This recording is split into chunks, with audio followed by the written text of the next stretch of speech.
Cooper? Cadet Cooper, why am I not surprised to see no handbook? Did you learn nothing from your past experiences? You will get your handbook in time for the next class. Now sit that butt in that seat, secure that mouth, and pay attention. Good. For the rest of you, cadets, please take your seats. The topic for today is, how do I market and sell if I'm a coder? This is part 2 of the Launch Your Startup Now Bootcamp. Learn how to start your own web app or app startup in an exciting 23rd century science fiction universe. This course is also known as Startup School for Coders, Ensign Edition. It is now $22.91. Your instructor, Commander Avery Moss, will not be conducting this class due to reassignment. Until I find a replacement, I will be serving as your instructor. I am Daniel W. Howard, Commandant of Startup School for Coders and the Interplanetary Fleet Star Academy, and I will be your instructor this term. In the right corner, you can see that I am transmitting from Starship Nautilus. This is not an actual starship. It is a holographic simulation that is running out of Fleet Headquarters out of HoloSim 13. You will address me as Commandant, and you will add an exclamation point when you address me. I will address you as Cadet. You will not get an exclamation point. Your bootcamp handbook is a one-page PDF sheet entitled 7 Key Areas to Bootstrap Your Startup from Nothing to Launch. I see that only a few of you have gotten your handbook so far, and the rest of you have failed to get your handbook and have followed the poor example of Cadet Cooper. To get your handbook, send an email to 7keys@startupschoolforcoders.com with cheat sheet in the subject and bootstrap in the body. Initial contact. The very first time that an alien planet is visited by humans and the aliens there meet humans is both exciting and stressful. The Interplanetary Alliance will collect as much information on the alien planet and alien race as possible, while meticulously planning exactly how to introduce and determine if the alien society wishes to be introduced to the rest of the galaxy. If you are fortunate, you will actually go on, be assigned to a ship which will make initial contact with an alien species, and that will be a great honor for you. Why talk about this now? As a coder, you will be tempted to first think up a startup or product idea, or start coding an MVP, also known as a minimum viable product, or thirdly, have a demo product so that you can have something to discuss with potential users. Rather than jump into those more comfortable topics, more comfortable for coders that is, it is better to confront the unfamiliar and unnerving topics of talking to users, marketing, and sales very early, specifically right now. What do you fear? As a coder, talking to strangers or even friends about a startup is probably nerve-wracking for you. You will fear, and probably be correct, that they will be negative and uncooperative. When you talk to them, they will become arrogant know-it-alls who will glory in the fact that you are sucking up to them, insist that you will never produce anything that they'd use or pay for, and say you should stop wasting your time and give it up on trying to make your own startup. Those aren't your customers. The world has a huge number of people. Whatever you produce, most people in the world probably won't want it, use it, or buy it. But there are so many people in the world that whatever product you have, it is certain that thousands or possibly even millions of people would want it, use it, and buy it. If you talk to a random stranger or friend, they are almost certainly not to be in this group of thousands or even millions. An example with numbers. The UK, also known as the United Kingdom, not the US, which is also known as the United States, has 60 million people. If only 0.1% in the UK had any interest in your product, that would be 60,000 people. 0.1% is 1 out of 1,000 people. If you know 1,000 British people, only one person, if that, would be worth listening to about your startup. And that's just the UK. The US has 300 million people, not just 60 million. So the numbers are even more extreme. Search for useful groups. Whatever product you create, there are people out there who would buy it with no changes to the product at all. It's just a matter of finding those people. But why be so rigid?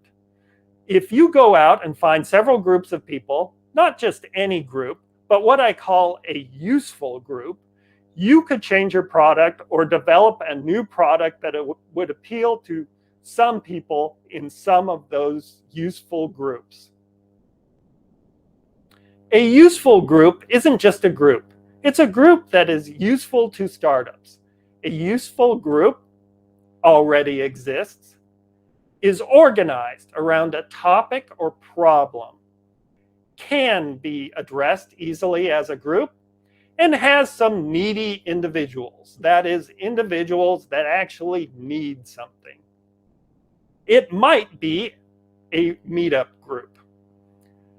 You will assemble an audience from various useful groups that you find on the internet. An audience is a group that you've pulled into closer orbit around you or your startup. It is assembled in bits and pieces, often from useful groups. There are 3 ways that audiences assemble. First, some assemble by product. Second, some assemble by influence. And third, some assemble by problem. To assemble by product, you show somebody your product and they like it, so they enter your audience. To assemble by influence, you make enough quality noise, that is, that people become aware of you and hear from you. So somebody comes to trust what you say and they enter your audience. And third, to assemble by problem, somebody sees that in various ways you are trying to solve a problem that they have, so they enter your audience. Your strategy should be to first build and keep building continuously an audience while building trust, offering value freely, and finally curating your audience. Then, at some time in the future, when they are ready, you will offer them the opportunity to buy some products or services at a price from you.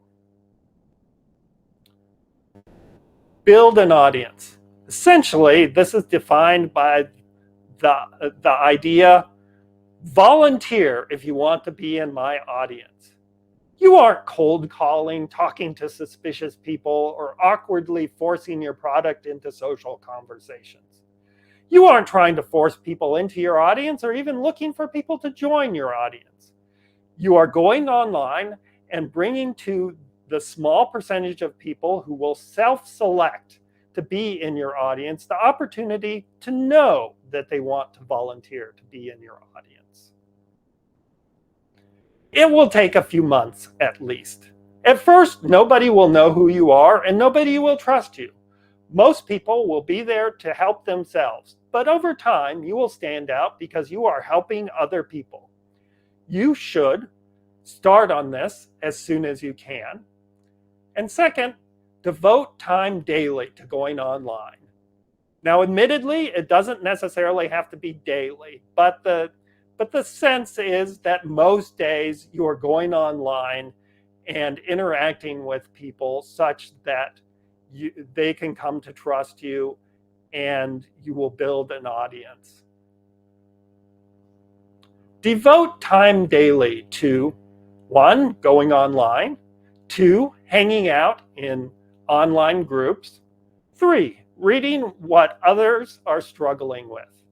4, writing to help and encourage people. And 5, chatting directly with people to get to know them better and to help them more. Chatting directly with people is probably the most important thing that you can do in terms of building your audience. You will always be aware and mixing product, influence, and problem strategies together such that people will ask to join your audience. What are marketing and sales? The technical definition of marketing is product promotion, including market research and advertising. The technical definition of sales is convincing specific customers to agree to give you their money to your startup in exchange for your startup's product or service. Building an audience is an easy and fun way to prepare later marketing and sales efforts to be fast, cheap, effective, effortless, and fun. Regularly switch it up. It's easy to get in a rut, to visit one online group and always help in the same way.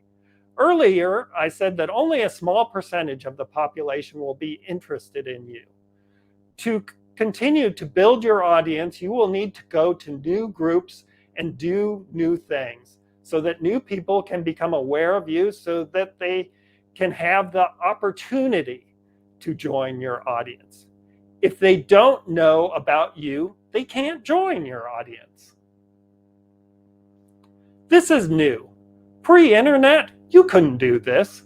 That's why all the old marketing and sales approaches focus on user interviews, cold calling, referrals, closing the sale, and so on. The internet enables this whole new audience approach. You can reach more people and be more selective and let people self-select and communicate in seconds for free. Shy coders who can't do it the old way can do it this new way. This second video has been about building an audience. This is a way to make marketing and sales more accessible to introverted coders. With this, you can get started on the customer part of your startup earlier, even before you write code. The third video, which will be the next class, brings the focus back on you. It will discuss how to stay motivated and not give up on your startup. A special note, if you work at an incubator, a venture capitalist, Y Combinator, consult to startup founders, run an entrepreneur podcast, or even run your own startup school, or in any other way deal with people who are starting their own startup, I want to hear from you so that I can work with you. Contact me through LinkedIn. You will get your handbook.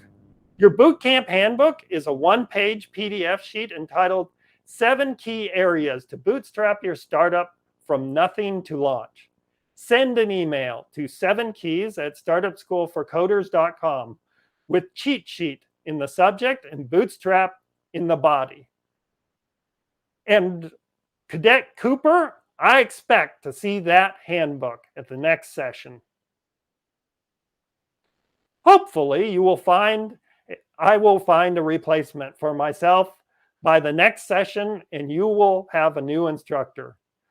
But before the next class, you will experiment with building an audience to see if and how you can make it work in the real world. Attention! Class dismissed.